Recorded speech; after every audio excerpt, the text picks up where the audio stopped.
Welcome to another episode of The Shape Up, brought to you by Wags Hair. With over 130 years of experience, come let Wags groom you. Today, let me shout out, today is International Women's Day. So, shout out to all the ladies, for doing what y'all do. Shout out to y'all. Big shout out to y'all. Big shape up. Big shape up. That's what we do. Big we get shape ups around here when you do good. All right, today's panel. To my far left, Mr. Sketch Basil Bibbs. What up, Sketch? What's going on? I'm Sketch Basil Bibbs. From Louisville, Kentucky. I'm a fine artist, tattoo artist, and entrepreneur. Sketch, that's right. Who's Sketch? With them tats. All right. To the left of me, I have Mr. Dewan Wright. What's happening, Dewan? What's going on? My name is Dewan Wright. I'm an employee of Jefferson County Public Schools, also an educational consultant. Okay. Thank you, Dewan. To my far right, I have Mr. Ronald Rollo Allen from the D.C. area. Yes. It's Ronald Rollo, everyone calls me, from D.C. In the music business, and we can, I guess, elaborate more about what everyone does, but that's my field of choice and the path I've chosen for my life. So we'll definitely get into the specifics of what it is you do in the music business. Yeah. But, all right. And then I got Doe. Got my partner in crime right here. What's up, y'all? What's happening? Y'all ready for the day? You better know it, man. What about these drinks, fellas? Man, that's what I was just over here trying to sip on. How y'all loving this? Hey, man. The Sketch done killed it. Yeah, Is man. it like that? Sketch. It's going to be that sneaking geek game. I think Sketch need a refill, yeah. And I'm empty. Are these for like show or What's these? that? Nah, do they pop nah, Man, we popping in. Oh, okay. Yeah, we popping Those in. are displays. Those is Okay, just all right. illusion. All right, cool. Yeah. You gonna show your name up, though. I should have doubled We up get at the some liquor Bel Air in your store. cup, in your glass. Nah, you good. All right, we got plenty of liquor. Did anybody watch the All-Star game yesterday? I did. Or get an opportunity, to peep some of the events? Actually, I checked I all just of it seen out. your boy miss that free throw. Who? Who was that? In the little game? Baby. Yeah, you didn't see the little free throw? And the celebrity game. You talking about with Lil Baby and Jack Harlow and them. it was Lil Baby and 2 Chainz. 2 Chainz. And Quavo and Jack Harlow. I missed that. Motherfucking free I throw. saw the Jack Harlow and the Quavo one. It was on Quavo can fantasy. hoop though.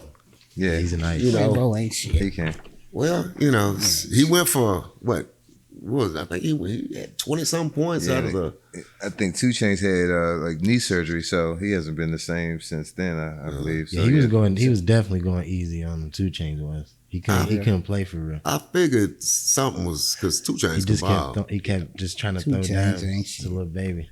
And what's Lil Baby's game like? Nah, he wasn't. Little Baby ain't shit. Lil Baby was talking that smack to me. I was seeing him on the social media, on my phone or whatever, kept talking about what he was going to do. Like, you can tell Lil Baby's ain't game do will nothing. work at a very low level of. Yeah, But all of them know how to hoop way too good. He shot you the know? damn ball with a free throw at the time shot clock. Way up there. Way up there. It's terrible. Airball. He shot a It free wasn't throw. even an air ball. He shot a free throw. He shot a free throw and it hit the shot clock. Didn't even hit the square. None. Just, Wow. Yeah, he's That's kind terrible. of hard to do. That's what I'm saying, but he made it look easy. Yeah. He ain't So shit. what did homeboy look like? Jack Harlow. Man, Five I on two in come up. Kentucky can hoop. And At least a little bit. He did all right? he did all right. He did all right. He did Kentucky is enough. basketball. You know that. Kentucky Yeah, is they got- basketball. did And all he's right. tall, so So they got $500K for that split, right? Wow. Shit, I'm playing next year. that's what I heard. Yeah. Well, Put they me in, say- All coach. right. Yeah, man. They say Yeah. they still call Master P the GOAT of all Years the ago. rappers though, because he Yeah. actually had a contract. Oh, He actually had an NBA contract, played in the NBA game. I think it was an expedition game, but he played in the actually NBA game. So And he then has an edge on the rest of them, I believe. And his son played at USC. But Romeo played at USC. So did. He wasn't shit either. But no. I mean, he made the squad. he you know. made squad. He did all Right. They just had to He fill the did all roster. right. I mean, everyone don't get to play Division One Yeah, ball. they just had to fill the roster, you know. Yeah. You don't like nobody, do you? Nah, he ain't shit. But nah, man, big shape up to all them guys, though. Yeah, absolutely. But I guess I was most impressed with the 3-point shooting contest. Once Why? again, It was Steph Curry. Because, because it's That's amazing. what he does every. It's amazing damn to me day. how he has perfected his craft. I mean, I admire anyone who perfects their craft, whatever it is that they do, you know, but he has really perfected like the jump shot. I mean, he can shoot it, man, and turn around and face the crowd, man. It's going in. I mean, in the middle of a game, and it's going in. Basically, everyone was playing for second. We all knew that Steph Curry was going to win the three-point contest. Everybody was playing for second. And then for him to go out there, live up to expectations, then come right back in the All-Star game, perform like he did. I mean, man, Dame Lillard could shoot too. I mean, there's just some shooters. I mean, I think what they perfected is how to get it in the basket from wherever on the court, because they were shooting from half court. They were shooting from half court. That ain't nothing. Like, so it's not. I think it's still part of perfecting the jump shot, but it's still knowing, like, you still have to have that muscle memory to know where to shoot it from and how much to give it. How much to give it. Yeah. Exactly. So that's genius, If you man. practice, you say you can shoot it from the locker He room. shooting from locker room. Yeah, Steph hit like they've got footage of him in practice, like hit 90 something straight. Yeah. 3-pointers. I think he's a I robot. can't remember the exact number, but like 101 out of 105 or something nuts, something incredible. Hey man, I'll be honest with you. I got really lucky. When everything was open, Tank was in town, and we so happened to have the slot open for a Golden State game. They were playing the Wizards, and we needed somebody to sing the Star Spangled Banner. So we got Tank to do it. So I was able to get there for early, for the sound check. But Steph was out there. I still have footage on my phone. Steph was out there doing his thing, man. It was like warming up and stuff. Oh man, his warm up is serious though, man. It's like you can't even tamper with it, man. Like the warm ups, it's like, man, this is what you about to do this, or like, and it's still not even that. It's still much levels higher than that, So yeah, it was something to see, man. Yeah, very. Sometimes much. when you're running, you get into a place where you've been so many miles that you just don't come out of it. It's just like euphoric, and nothing goes wrong there. And I think that's what happens. You get that rhythm, and it's just there. Yeah, it's a mind space. Yeah, that's true muscle memory. I've watched a lot of basketball my entire life. I've never seen anyone that could shoot as well as he. It's hard for me to imagine anyone coming behind him shooting as well as he. I saw his father hoop. His brothers can hoop. He got them all beat. Yeah, he's got them all beat. He's got them all beat. But it's can that run in the family? I mean, can you be born with a gene? Brother's a good shooter too, though. Yes. He's doing his thing with Philly right now. Yes, he is, man. Starting putting up good numbers. Yeah.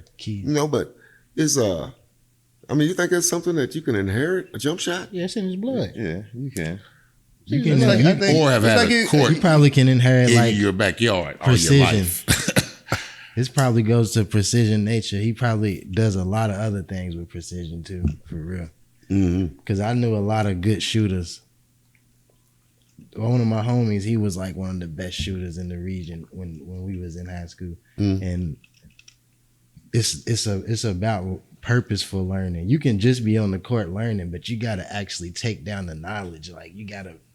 And I'm just saying, like, from art, like I get better at art because I purposely get better at art. I'm not just drawing every day. I'm looking at where I'm not good, and I'm working on that way more hours than anybody's working on where they good at. It's not on accident. It's like I might have not knew it was on purpose at first, but once I actually knew, he probably like he said, he knows where to give it from any point on that court. Somebody else is probably just shooting, trying to do the same jump shot from every point on the court. And he's probably figured out a little bit more technical part of it. Yeah, I would have to agree. It's a good way to look at it, though. And access, a good way of looking at it. Think about access, where he started learning that and how early he was able to perform that 3-point shot in a space that a lot of people are not. He wasn't in a high school gym all his life.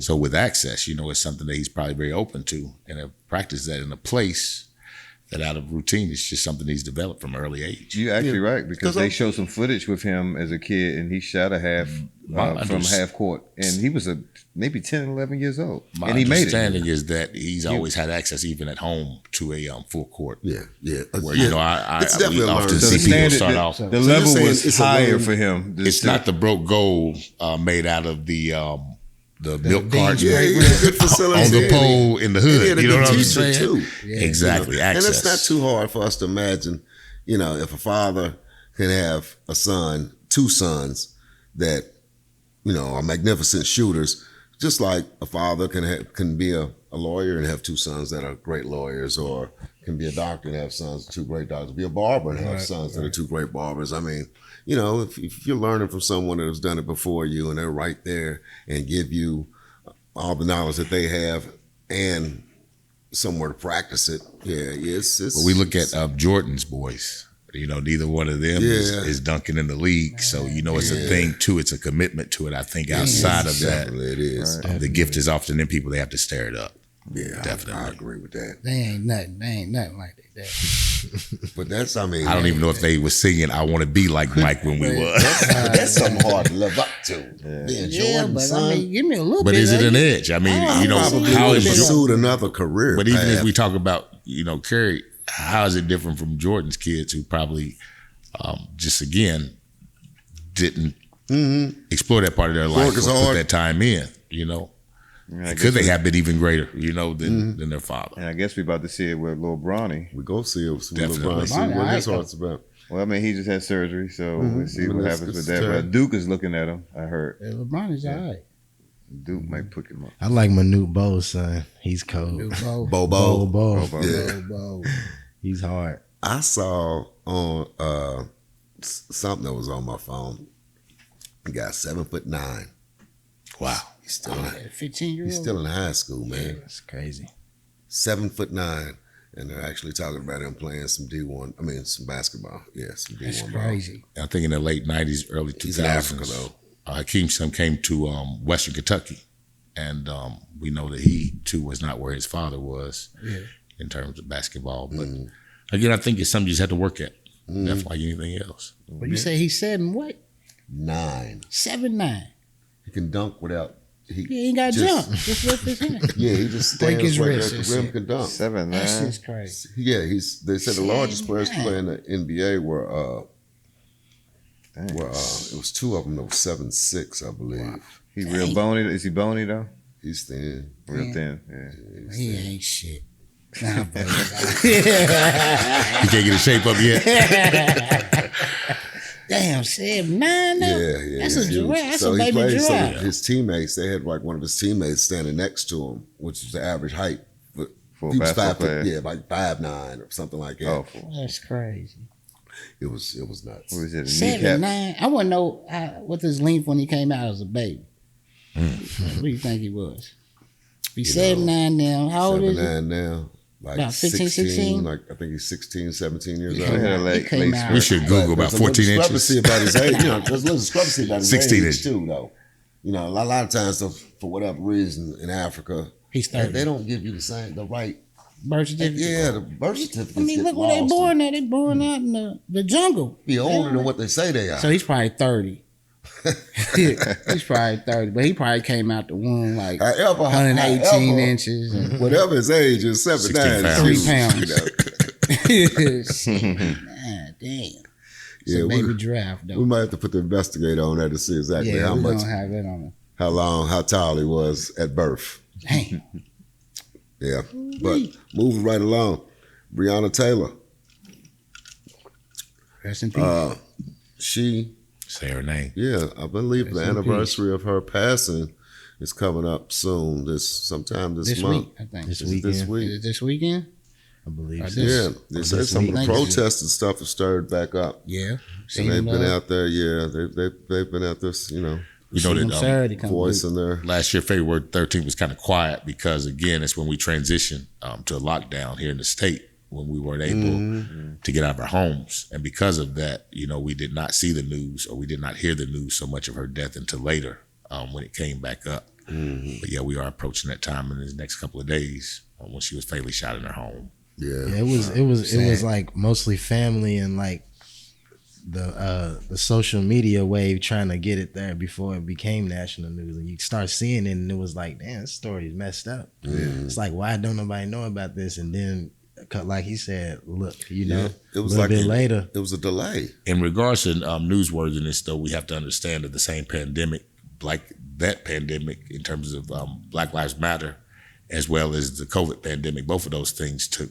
place at the same time. I'm very thankful. In ways you have to kind of look at a double-edged sword to see how the impact of COVID kind of helped our community in regards to the Black Lives Matter, because of the time off that people had as a result of being locked in their homes. They had an opportunity by, not reporting to work at that point, or being laid off from their job and getting unemployment checks at that time, to rally around that Black Lives Matter movement in a way that we could not have nationally, been able to afford to stand out in the street for hours in and out. So, we see the impact of COVID on that and how it did hush it for a moment. I mean, I believe that I think the more I'm looking at television and what's going on in the media and in the news, it's becoming more evident that we're starting to become forerunners in a lot of situations, man. Like, I'm noticing even with the NBA game, the whole NBA game was dedicated to HBCUs. Schools. Every quarter, whoever's team won, there's $150,000 towards their college, their charity. And I think LeBron's was won all the quarters. Which one was it? He won all 4 quarters. He won all 4 quarters, yeah. And I think, and then on top of that, he won the $300,000 for winning the actual game. So I think it was $1.25 million. That's why Jock Harlow gave $500,000. And then $500,000 still went to the losing team, regardless. So they still won anyway. So everyone still won. And I'm just looking at how the attention is being shifted towards us now. And I'm not thinking that. And COVID had, I think, a lot to do with it. And but at the same time, I think it's still a blessing that finally that we're starting to get our recognition. You know what I mean? That we put in. They always, complain, and not so much complain, but criticize how much we spend and how we don't generate and we don't own. And at the end of the day, we do own and we do generate and we do spend, and we have turned companies around. Timberland is a company in particular who said that the hip hop community turned us into $1 billion company. You know what I mean? Timberland. You know what I mean? So we have strong dollars, and I think it's starting to become recognizable from everyone now. And shit, New York made Timberland $1 billion company alone. Yeah, they wear boots in the summertime. Switching over to music just a little bit, because that just made me think of something I was reading earlier this week. DJ Academics, he has a lot of things to say about people in the music business and stuff like that. But he was saying that Jay-Z uses the Buy Black owned in order to promote his own brands. Okay. Brands he's selling? Yeah, brands that he's selling. Because he's selling them off now. He said that he uses that a lot in his music, and I listen to a lot of Jigga, so yeah, he does. He speaks about a lot of black excellence and buy black owned, how you're going to be a slave. You know what I'm saying? In today's time and age and stuff like that, but not. But it's really talking about the musicians that own their own masters and things like that or whatever. And that's us not owning our own property and our own businesses and stuff like that. But recently he sold a large part of his company Tidal, which is a music streaming service, to Square, the big financial conglomerate that does a lot of the transactions with credit cards and stuff like that. Yeah. And he sold that for like $600 million or something like his part in it like that. They increased his income about 50 grand, 50%, something like that. And then he also sold a large part of what's the name? It's Ace of Spades, but what's the name of it? Is it Armando Brogna, Brignac? Yeah, Brignac, Armando yeah. but anyway, Ace of Spades. He sold Ace of Yeah, he Spades. sold it. A large part of Ace of Spades. He also sold that, and I think it was like 400 million, 500 yeah, million, yeah. something It's like crazy. that. Something So crazy. everything he sells, So he better it's, get it's almost like he's over 100 liquidating. million That's what of it that sounds motherfucker. like he's Yeah, doing. It's yeah. liquidating. I hope Jay-Z isn't liquidating, but it sounds like those are two big companies that I thought he was going to Those hold two on to, huge especially companies. Tidal. I honestly, I've been on the seesaw with either one of them because I'm paying for both, and I'm like, I need to decide. But I like Tidal because I like how if you choose an artist, they just kind of give you their top, all their top songs instead of going album to album. You just get their top, and then the output is a lot louder and stronger than Apple Music. it's supposed to be for the artists. Yes, so you get more pound on that bass, Right. and I've trust me, I've done it with a whole bunch of artists. I've back and forth just to make sure I wasn't tripping. Yes, and their title definitely has a bigger boom. So I'm leaning towards now. I'm like, oh man, what are you doing? Like, so I hope it doesn't compromise what I've been accustomed to so far. You know. I mean, hey, at the end of the day, Jay-Z is a businessman. Fucking goat right now. so- So Was Academics mad he didn't sell them to a black person? That's what I was about to getting say. Yeah, at? he's saying that he didn't. It's not black owned anymore. But you wanted everyone to All right. You got all these I think- patronize. I think what Academics is realizing Academics is ain't shit. Jay-Z's black business and our black business is way different. When Jay-Z told people to quit putting the money phone to their ear, rich ass people got offended. He wasn't talking to people with businesses and tens of millions of dollars. He was talking to people with only that amount, Only that amount to of the money ear. to their ear. But that's kind of like the same thing. Like he's basically saying all of us, we need to come here and get our services. We need to come, if we do whatever he's doing, we need to, Right. do that type of thing. We need to patronize each other. Because he's not talking to a whole bunch of black billionaires. It's not a lot of them. You know what I'm saying? But He's speaking Academics to- will start some stuff. Yeah, though. he's So crazy. you gotta Academics really is a nutty. see what he's Yeah, really he'll start talking some about. 'Cause he ain't shit. Like he ain't shit.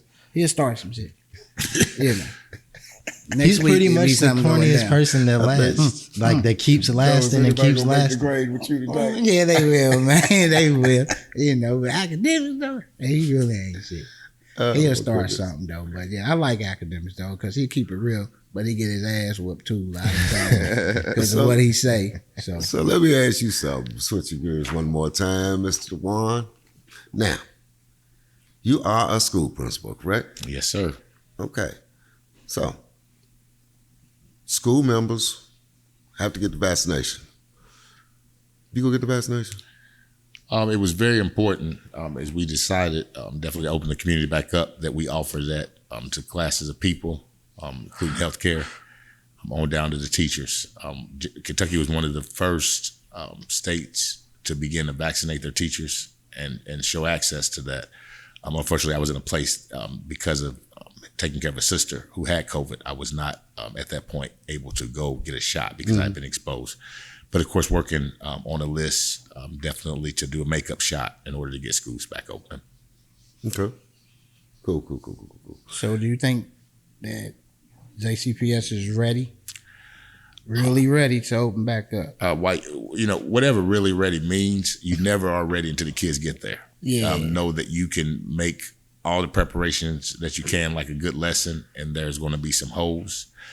Really ready, yes, as ready as we know how to be, I think, but there are, again, a lot of pieces that are falling that we as a community need to look at.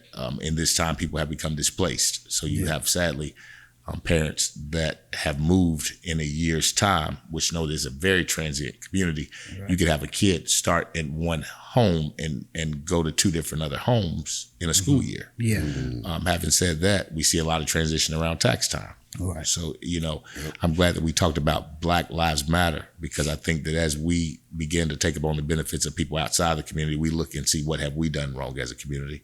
One of the things I often look at is 18-year-old parents kicking their kids out of houses and not putting their kids in houses like often people do. And that's not meaning that you are just giving them anything, but where is your house that you could actually allow your kids to rent your house from you until they can buy it?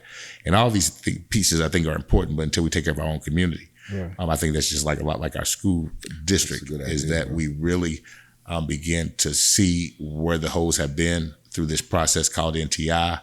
Are we ready? We only can respond to the community. So I hope that the community is ready and that we know where our kids are and that parents have been engaged with their kids during this time of home instruction. Because I think that. Oh, go ahead. Real quick, because he was something on he something said, right there. something he said that touched me a little bit when he said about kicking the kids out at 18 and them not having anywhere to go instead of having a place for them to go that they can rent from you until they were able to buy it.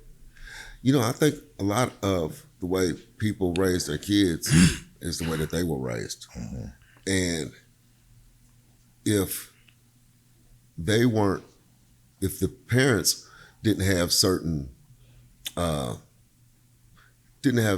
resources, then they don't feel as if their child should have those resources. Like, kind of get it the way I got it a little bit. You know, the world's going to be tough. Nothing's going to be handed to you. But if you have to leave the house and worry about how you're going to put a roof on your head, how you're going to get from point A to point B, how you're going to your medical bills, how you're going to get clothes, how you're going to put food on your table, and you are only 18, that is a whole lot of responsibility. There does seem to be, there is some, I believe, a need for that out of the house, but not completely cut off from the house. Especially to have a kid that you allow to leave at 18 and know that you're introducing them to a world of rent and they don't even have 2 or 3 months of rent set up. So what you're doing is introducing your kids to a paycheck to paycheck culture that you may be still living in now. I pray different, but you know it's something that you still probably know. So again, as we talk about Black Lives Matter, how do we begin to matter to ourselves in a way that we do understand the benefits? I have parents who I will attest that I follow kids K through 12 now, and this is parents that bought their kids Jordans every rip, but don't have $500 in a bank account so that if they do go to college, they can, buy books. Being an educator, one of the good things is that you begin to explore so many different cultures.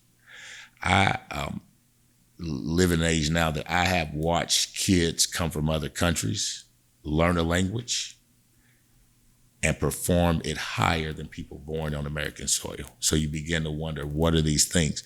And it goes back to work ethics. But some of those work ethics is simply this: I want you to do and have better. So you see Hispanic men coming here in 3 as a family and working and then living together and building community. And then when they leave that place, they're ready to buy houses. I can't say that I've seen a lot of my brothers do that. So we begin to think, how do we begin to revisit culture and do something better than we have? If not, the Black Lives Matter movement won't be anything but that, and will be written down in history as not a place where we progress as a culture. I think we don't see far enough. Like he was speaking about the Asian kids and stuff like that, and some Africans, they'll get over here and they'll live together for a while until they get to a point where they got everything they need. They bought their business or they bought their home. They compromise until they can do better. But they have a plan. The mind frame. Even from culture, I hear a lot of people talking about blessing boards. Yeah, that's it. And they have the idea of it because it does have meaningful roots, but it's not a get rich quick scheme. Yeah. It is a way that Africans built community, and that they found a way that if there's $100 in my house that I could bring to a common place to benefit the community, that then if we are in a place where someone is struggling or need a car or other things in America, we can provide that, and it's an opportunity for them to get back. So it's not a pyramid scheme? It definitely traditionally was not set as a pyramid scheme. It was a way for them to keep money collectively that they did not take to the bank. What they call it over here? They call it the blessing flower or something like that. The flower, yeah. They got all flower. They It's got all always got kind a of flower names in for it. it. It's got a You flower. know? So speaking of, like you said, the Asian kids and then the African kids coming over here. Now, are the Asian kids over there come from poverty? Coming over here? I'm talking about kids, like, for example, I have a program called English as a Second Language, and these kids are not necessarily Asian, U.S. born citizens. These are kids that come to America in 4th grade. Okay. And by 5th grade, you know, even though, again, not that they weren't formally introduced to education wherever they came from, but I'm saying through mastering English can read at a higher level than our kids. So you just begin to explore what are the different pieces that are missing that this kid is getting. Is not. And I know that numbers are universal, but for me to have a school that exits the most ESL kids in the district, which means that we are making sure that kids come here from other countries, but they're presenting mastery on state level tests. Okay. And not even that that's important, but if that's your indicator, how do they come from learning a different language and still kill our poor kids and our African American kids in terms of testing? So that's some of the approach that, you know, as educators, we're kind of looking into that work. But then you begin to talk about the Black Lives Matter movement, and you wonder, how is this going to impact our community? Well, one thing is that the wake is education. What do you think? What do you think is the reason that they are able to accelerate faster? I honestly believe that there are some pieces that are work ethic, but there's a piece of family support that we built. One of the things when I'm talking to principals, I tell them very early is that do not think that the parent you're dealing with had a very pleasant educational situation. This same parent might have been in a place where they looked at this as a prison kind of environment. Raise your hand, sit down, don't talk, you know, all those things. So their perception might not be so well that when they're entering school, in their back of their mind, they think their kid is just going through the loops and having a very similar experience like they are. But we look as a community of a lot of pieces of culture, affirming kids and making sure that when they come into a school that they can own it and it feels like a place they should be. Not just because I'm an African-American principal, because I'm not in every school, but teaching these pieces to other principals so that when 6-year-old kids come into their classroom, African-American boys, that parents have treated them like kings. Yeah. All their life. What do you need, baby? Let me, you know, how can I do this for you? What do you want, baby? What do you want to eat? To a system where they're not given those choices, it can be a challenge.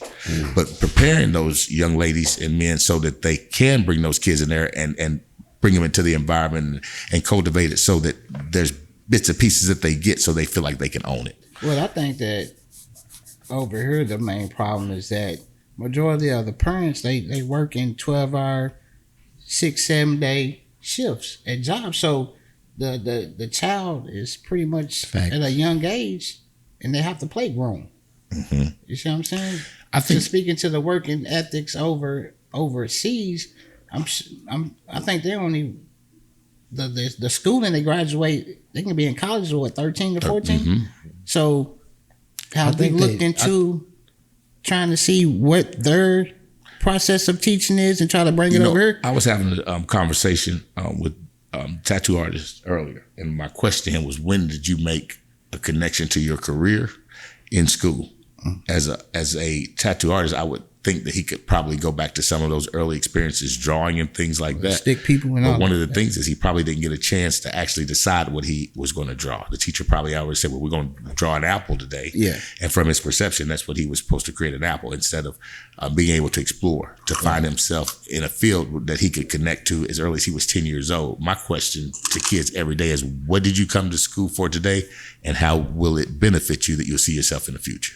Yeah, so making connection to whatever it is that we're giving them, or not providing them with more so that they can see. We know that, you know, one of the things about the American educational system, it's a business as well. Yeah, very. So where could we win by finding tech programs? Why can someone come from another country and serve you at McDonald's at 20 and not a kid that's 14 years old that goes to McDonald's and begin to earn that income earlier through trade and technical schooling. There's ways I think that as a society, we really can begin to groom so that economics is better for our kids. And again, that we're not seeing our kids left blank. Yeah. In terms of blank meaning no money.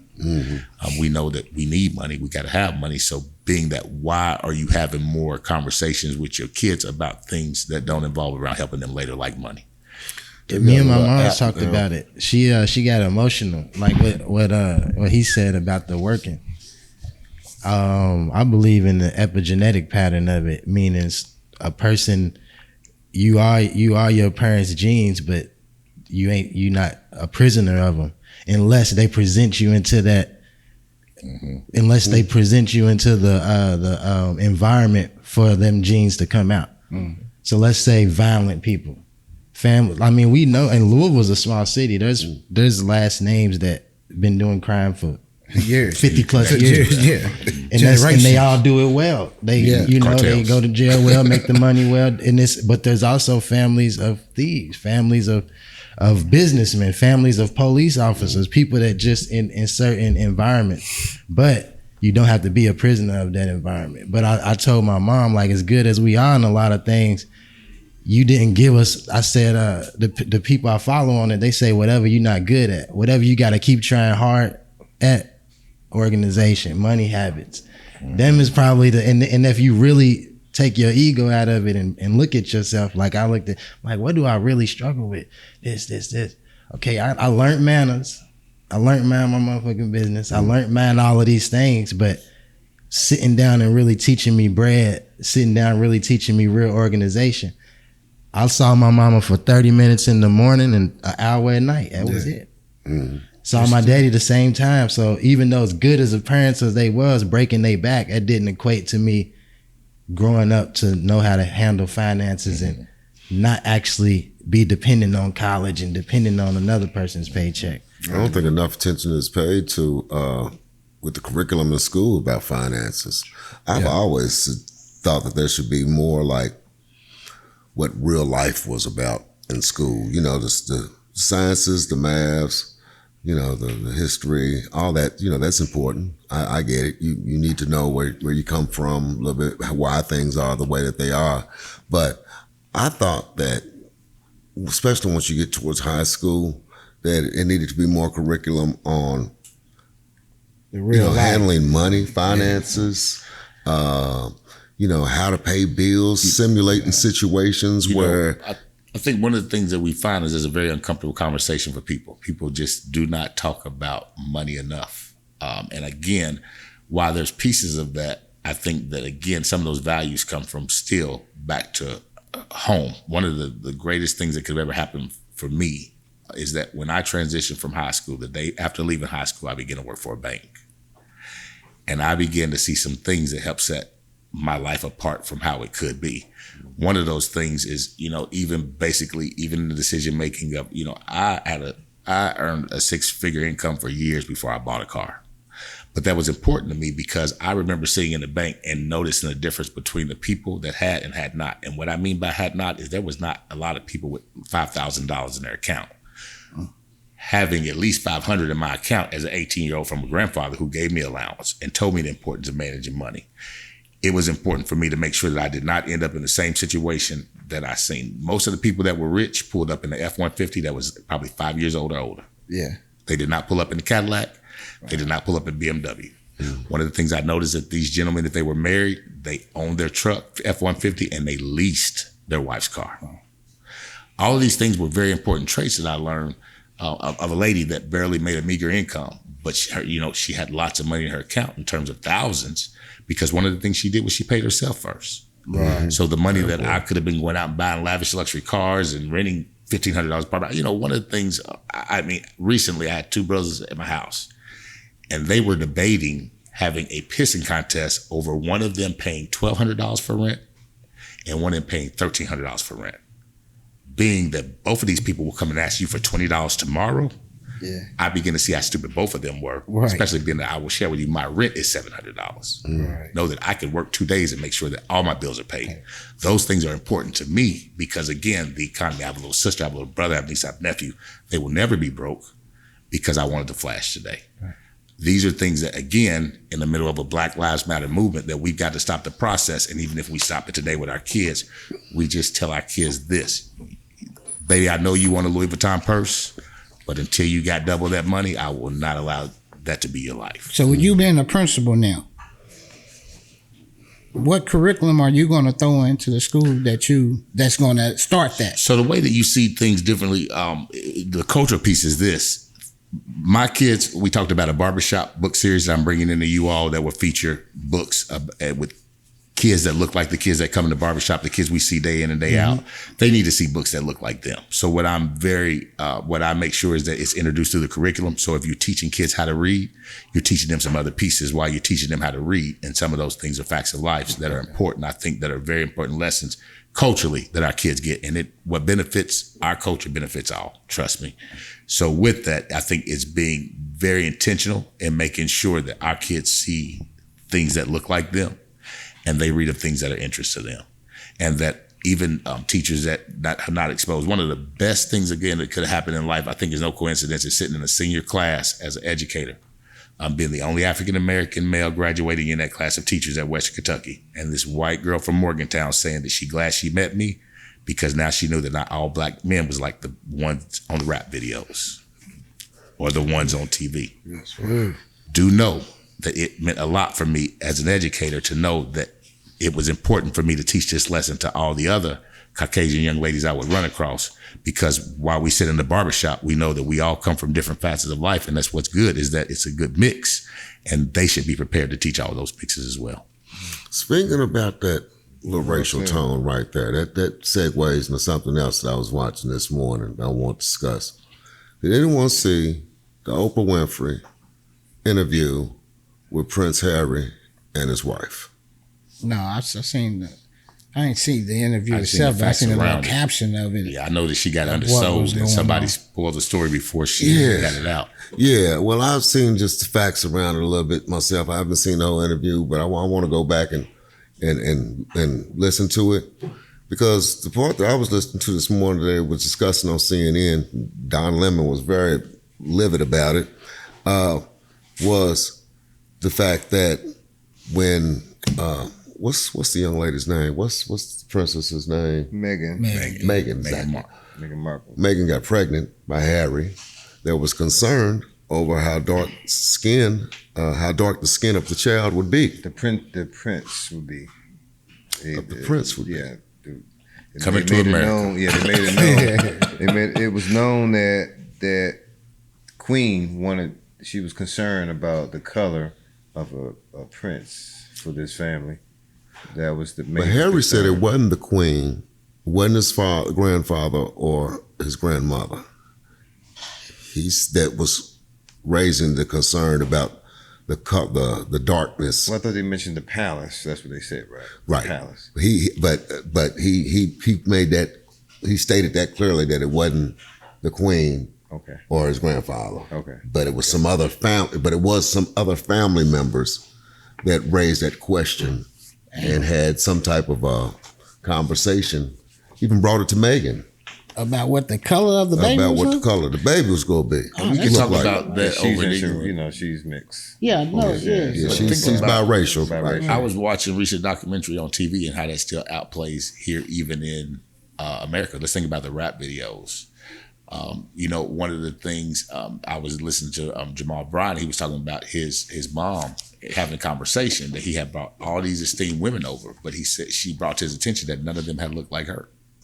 So we talk about how, if that still impacts soil with us, how might that play out over there, that you have a mixed lady bringing what their ideal of white pure But let me ask you this though, because I recently heard the view of a white supremacist. Well, he wasn't actually a white. I guess he was a white supremacist. Yeah, I guess that's what you would call him. But his argument or his opinion wasn't that he felt his race was superior to any other race. It was the fact that he just wanted his bloodline to remain pure with his kids and so on and so on and so on. So I asked myself, I'm like, is that really such a bad thing for him to want his bloodline to remain You gotta pure? respect him on that. I mean, you gotta respect the person it's on that a bad little for bit, his- don't you? It's literally bad for his bloodline's health to not mix with a black person. Well, why I'm you just why you saying. say that? Scientifically, like white people are they don't reproduce enough, and there's not enough white men to keep at the rate that they reproduce and the health that they can provide to the white race. Nah, it's declining. Yeah. Like the numbers they going down every year. So they're gonna be outnumbered. extinct or what? They have to mix. What we do know, even now, even in our school system, 60% of our kids are black, brown, and other. So that How means many- that what's the 60% of 60? kids are black, brown, and other, resulting in 40% being Caucasian, meaning that it's been a shift in how we have become a part of a racial majority, but know that just part of that is black, brown, and other, because a large part of that is Hispanic, because Hispanic people having multiple kids, versus we look at all the statistics around African Americans that's getting shot and things and all those things that contribute to a decline in the population. So know that definitely how that just kind of just changes over. So, even what you're talking about, we ask anymore, who is one race anymore? For real though. Mm-hmm. Well, it's probably not a lot of us. Because it's such a general idea of what a race is. You get a certain brown, anybody can look at you and say black, or but you can be black with a certain eye slant, and people will think you Cambodian, and people think I'm from what do I get the most? I get Jamaican man. no, not even that. I get places in Africa like Ethiopian and Somalian, and that's like people never really think that I'm just regular black. But what is regular black? Exactly. I mean, you got to be some Indian or something. You know Just what I'm regular saying? black. So, Man. I'm 52 years old, man, and I still get confused sometimes when asked what my race is, what to say. Black, African American, Negro. Well, I don't say Negro, but Man. I'm an American. what in today's society, what is I'm an American. appropriate? That's what I always say, But in applications, of course, you don't always have that option. But if you ask me, I'm gonna tell you I'm an American. Okay. Now, if I have to choose, Well, they ask you what's your race, then what do you say? I'm black.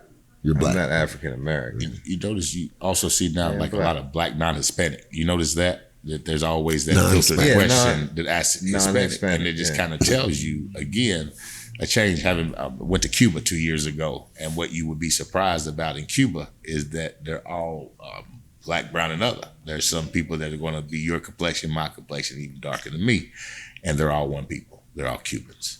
So you begin to understand what that means, what that question means as many people migrate more to the U.S., is that there are places that still separate black and white in other countries. All right, we'll take a break right there, okay?